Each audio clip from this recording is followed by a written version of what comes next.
Hey gold friends, it's me, Adrian, or Aiden. Either way, I am still your host and you are still listening to Susto, the podcast of ooky, spooky, scary stories. Welcome back. Thank you for joining me once again, and if this is your first time, welcome. Thank you for being here. You know, surprisingly, I don't have updates for you all. I know I always have something going on, but it's been a relatively quiet 2 weeks since the last episode, which, hey, I'm a fan of in regards to the show. So yeah, that's good. That's good. Of course, I'm always thinking and dreaming stuff up, but as far as like things in motion, it's smooth right now. It feels good. I feel like I've been waiting for this feeling for a long time. But if there were any updates on the show, you could catch those on Twitter, Instagram, Facebook, or TikTok at Susto Podcast on all of those platforms. And if you have your own scary story, you could DM one to me on there. You could also send it to me in an email to sustopodcast@gmail.com, or you can leave it in a 5-star review and I will share it on the show. Even if you have a picture, recording, video, whatever, please send it in. I love that stuff and I will find a way to share it for you. For today's episode, I am really freaked out about this one. I've heard this story so many different times, and it was kind of one that I was just like waiting to take on because honestly, it freaks me out. I was watching a video about it with one of my friends and one of my best school friends on Patreon. That's patreon.com/SustoPodcast. They came over and we were watching a video about this story, and then they messaged me a couple days after and they were checking in on me because they had been experiencing some strange feelings and happenings, and they sent me a picture of a candle of St. Michael that they burned. And for anybody who works with candles, you'll know what this means, but all of the glass was pitch black. And typically what that means is that there is some sort of negative energy, whether it be from an entity, a spirit, or sent from another person that is like working against you or that is surrounding you. And when you burn a candle of St. Michael for protection, it protects you from these things. So I need to get mine on. Thankfully, honestly, you know what? Okay, here's one thing. So they sent me that and I was trying to think, I was like, you know what? Nothing really weird has happened to me, but I feel like whenever I do this show and whenever I'm consuming this kind of media, and especially whenever I'm making the show, I always have this kind of mental block of none of this is an invitation. I'm interested in it. I love consuming it, I love making it, but none of this is an invitation. In case there's anything out there that hears me, it's not an invitation. And so I feel like that's a base kind of layer of protection that I have for myself. And I feel like it works because thankfully since doing the show, I've never really experienced anything directly related to it. But when I was thinking about what they said and the picture they sent me of that candle, I remembered, you know what? The other day I was upstairs and my boyfriend was sitting at our dining room table and I was standing next to one of our couches, and we have a little like side table behind our couch, and then we have some stuff on there, and there's these 2 candles, and they're like tall pillar candles. They're always there. They never move. We don't even burn them. They're just for decoration. And I was on the phone texting, and then I just heard something fall, and I looked up and it was the candle, and it fell over and it was about to like roll off of the table. And I was like, oh, Margaret, I thought it was our cat. So I like immediately look for her, and I look over at the other couch, and she's snoozing. She's taking a nap on the couch, minding her business. And then she just kind of looks up at me, and then she looks at the candle and she looks back at me. I was like, okay, so that wasn't her, because she was in prime kitty floof position. Like, I didn't even see her move in my peripheral. That's why I had to look for her. And Jeff and I just looked at each other, and I was like, did you see that? He saw the candle like that it was tipped over. And we heard it. And he was like, did you knock it over? Were you leaning against the couch? I was like, no, I was leaning against this wall. Like, I wasn't even touching the couch, wasn't near the table. He was on the other side of the room. So a candle got knocked over. If that means anything, I don't know. But after watching that video in preparation for this episode, I don't know if it's related, but I will just put that out there. I will also say, when I was doing research for this, I saw mention of a demon's name, and I've just always heard that you never say their names because you're basically calling to them. So that's like 101. I don't think I will ever include that kind of name in a show because I don't want to say it out loud, much less in my own home. And I also don't want you all to hear it and to repeat it. Like, I'm just not going to put that out there. So for those of you that have access to the Google Docs, if you do see mention of some sort of like name, a demon's name, don't say it. Please, just word of advice. So with that being said, I'm going to go ahead and get into today's episode, which is the story of Josué Velázquez and La Mano Peluda.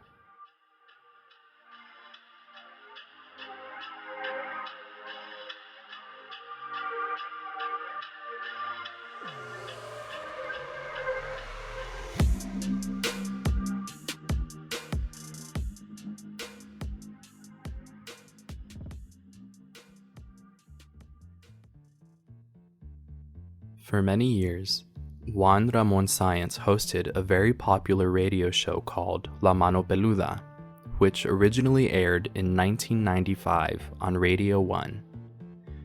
The show focused mainly on the audience's paranormal experiences, and mediums, psychics, and other experts were often invited to help out in people's cases. One particular night in 2002, Science got a call on the show from 20-year-old Josué Velázquez. This would be one of many chilling calls over the course of weeks. According to Josué, his family immigrated to America from Mexico when he was 16 in pursuit of the elusive American dream. Since then, his family had been up to their necks in debt for years. Josué said he'd been looking for ways to make money and get rich quick. He confessed to attempting to summon several demons who could make him wealthy, that he was willing to do almost anything. Sometime later, he found a book on witchcraft and a ritual to summon a powerful demon who could help him in exchange for small sacrifices. After trying for almost a year and a half, desperate, Josué slit his wrists in a ritual in order to summon the devil himself. Josué says that a tall, thin, dark shadow appeared in front of him, almost as tall as the ceiling, and had a deep, guttural voice. Josué stood there in shock, while the entity said, "You wanted to see me. Here I am." Josué claims that he learned a lot from this being, that it taught him how to control small animals like rodents and reptiles, among other things. The entity also requested blood sacrifices for each sum of money and continued wealth. The sacrifices were small at the beginning, but increased as he asked the demon for more. Eventually, the entity asked for a human sacrifice, but not just any human. It had to be someone from Josué's family. Josué didn't hesitate and thought he had the perfect victim in mind, his grandmother. In the call, Josué tells the audience how he drugged her so she would sleep through her own murder, undressed her and dismembered her, and how any evidence of the crime disappeared shortly after without him having to do anything, insinuating the demon took any evidence of his crime. Josué got everything he wanted and more. Mysteriously, he received a ring that endowed him with some power over the demon. According to Josué, the ring granted him protection from the demon, but only to a certain extent. He could not escape the constant mental torture. Upon reflecting on the horrendous cost of his wealth, he began backing out of his deal. He said that despite receiving great amounts of money easily, he was instructed to spend it the same day he got it, and he could not give it away or donate it. If he didn't spend it all, other entities or demons would come to threaten him at night, never letting him sleep. In one of his phone calls to La Mano Peluda, he shares one instance after going shopping. He had a few bills left and saw a homeless person asking for change. Josué felt the need to give him those leftover bills, but when he got home, he said a woman was waiting for him, demanding an answer as to why he'd given the homeless man money. Josué also noticed a drastic change in his appearance. He claimed his nose was growing, his face was changing, and this scared him. He would take pictures and videos of himself and compare them to old ones before the summoning, claiming he looked like a completely different person. He also mentioned that people on the street couldn't or didn't want to look him in the eye, and that he received disgusting looks from strangers when he tried to talk to them. Juan Ramon Science contacted a Christian pastor named Roberto Guaso and asked him to call Josué and pray for him and free him of these entities in what was essentially a live exorcism on the show. During a follow-up call with both Science and the pastor, Josué mentions that there were now 4 beings with him that stayed through the attempted exorcism and hadn't left since they had been summoned. Beings that tortured him both physically and psychologically. As the pastor prayed for Josué, disembodied voices can be heard in the background of the call, mumbling and a sinister laugh along with Josué's scared, trembling voice. ¿Qué está pasando, Josué? No, están hablando, están gritando estos seres, pero no pasa nada, señor, continúe. No prestes atención a esas voces en el nombre del Padre, del Hijo y del Espíritu Santo. Josué, en el nombre del Padre, del Hijo y del Espíritu Santo. Cristo Jesús es mayor. Cristo Jesús te ama. Cristo Jesús te quiere limpiar y liberar. Cristo Jesús es mayor y quiere hacerlo. En el nombre del Padre, del Hijo y del Espíritu Santo. En Cristo Jesús. No prestes atención. No prestes atención. No prestes atención. No, es que Dios mío, no, yo no escucho nada, No escuchas nada. No escucho nada. En el nombre del Padre, del Hijo y del Espíritu Santo, en este momento declárate, yo pertenezco a Cristo. Declárate, yo pertenezco a Cristo. ¿Qué me están hablando, güey? Yo pertenezco a Cristo. Yo pertenezco a Cristo. Josué claims that after hanging up with them, the woman mentioned before stabbed his torso with a strange, crucifix-like item and was taken to the hospital, where science visited days later. Sometime after that, Josué told science that he was getting help in a monastery in California by the suggestion of Pastor Guaso. That should have been the end of Josué's story. However, it wasn't. Years went by and Josué went on to college to become a bacteriologist. He had allegedly freed himself from his demonic tormentors and everything was normal, or so it seemed. In 2011, science got a call from Josué explaining he still needed to take the ring off to be completely free. By that time, science had already left La Mano Peluda and was hosting a segment on a TV show called Extra Normal. Science immediately got in touch with his producers and asked them to set up an interview with Josué. On the day of the interview, Science and the Extra Normal crew were still in the dark about the interview's specific location. It wasn't until they got in a van that Josué told them it would have to be done on a body of water for everyone's protection. He claimed the safest place from a demonic entity was in the middle of a body of water. The closest one was Lake Texcoco. Once there, they got on a boat. Everyone in the crew, including Science and another reporter, noticed Josué's odd attire and behavior. Josué was wearing a black suit, some kind of animal skin wrapped around his shoulders, a black leather glove on his right hand only, and was carrying around a bone as a small staff. Mario Estrada, who mediated the interview, mentioned that Josué gave him and the cameraman the left hand when saying hello, while the right one to Science. When asked about his attire, Josué simply answered that it was for his and their protection, and that the bone was a human femur that had a spell on it for protection. The interview began, and as Josué talked, he suddenly and violently convulsed as if something were trying to take over his body. Science referred to these as attacks from the evil beings that didn't want to let go of Josué. The interview ended with Josué promising he would never use dark magic again, and that he would visit a Yoruba priest who would help him take the ring off once and for all. A few days after the last interview with Josué, Science was admitted to the hospital due to complications with gastrointestinal issues.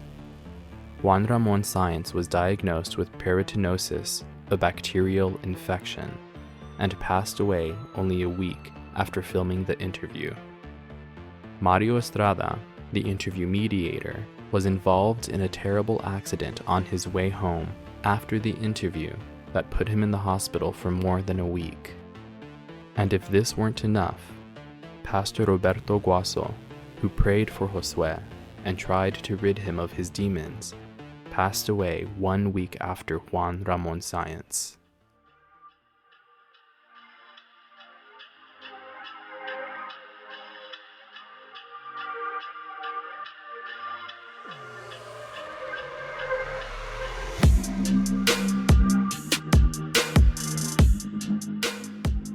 Okay, so from what I know, this story is based off of true events. I would love to find if there's some sort of like death certificate for Josué's grandmother. Like, does that exist? And also, I had seen something about Juan Ramon Sáenz actually passing away from a heart attack and not from this bacterial infection. But I thought that was a really interesting touch from the story. The story that I used and that I edited was from this website, aminoapps.com. It looks like a forum-based website, but the username is Cherry, and they posted this actually in 2021. And as you heard in the story, this is all pretty recent. You know what? I'm aging myself. I say recent because I remember 2011 or 2002, which I think was the first time that Josué called into the show. That was 20 years ago, and I remember it. So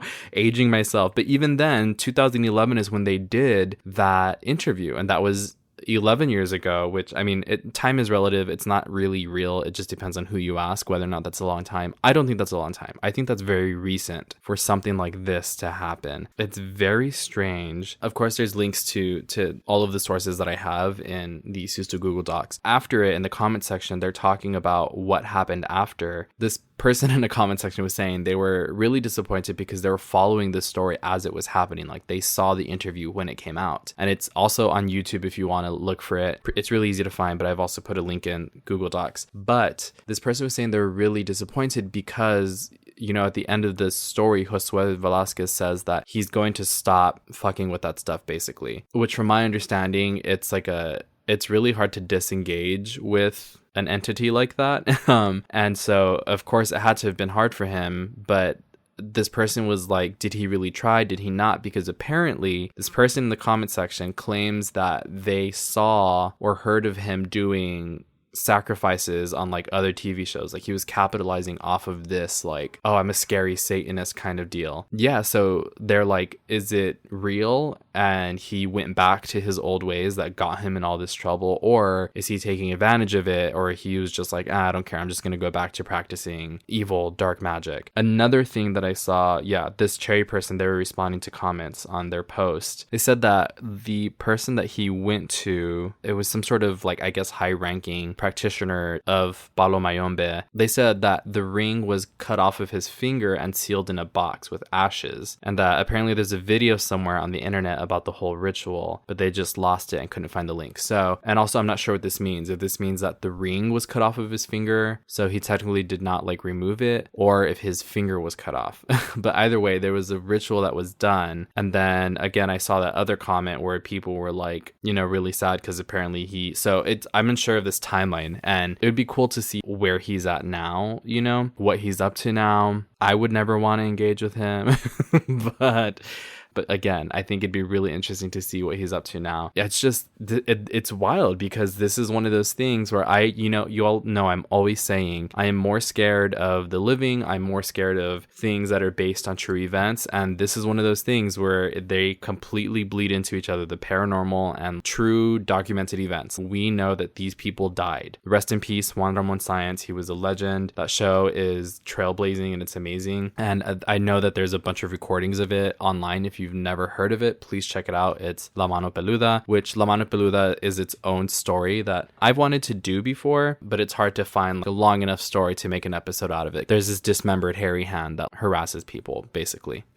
But it's still, you know, one of the classics that I heard growing up. That show is also really cool, and I recommend if you all can find recordings of it online, which again, they're widely available, please listen to it. And it's in Spanish, so you would have to be Spanish speaking. I'm sure someone has translated them and put them on like YouTube or something, but feel free to check them out. Sorry that I surprised you all with the recording from that in the episode, in the story, but those videos and those recordings are so scary. That's what I listened to when we were watching this video. They had clips of the video interview and of the audio recording. So I'm gonna also include a clip of the interview on the social post so that you all can see it, because it's wild. And again, it's like, do we believe that he really did have this relationship and this deal with these evil entities, or was it all made up? It's just so I'm getting chills. It's so strange that after that final meeting and the first time, mind you, that they actually met in person, that Juan Ramon Sáenz passed away after that. And then the mediator was in a terrible accident. And then the pastor that tried to help him also passed away, like so soon after meeting. So it's like, I don't know, 10 out of 10, one of my favorite stories. Scared the shit out of me. And yeah, I'm going to have to edit this another day because I do not want to be editing this at night. So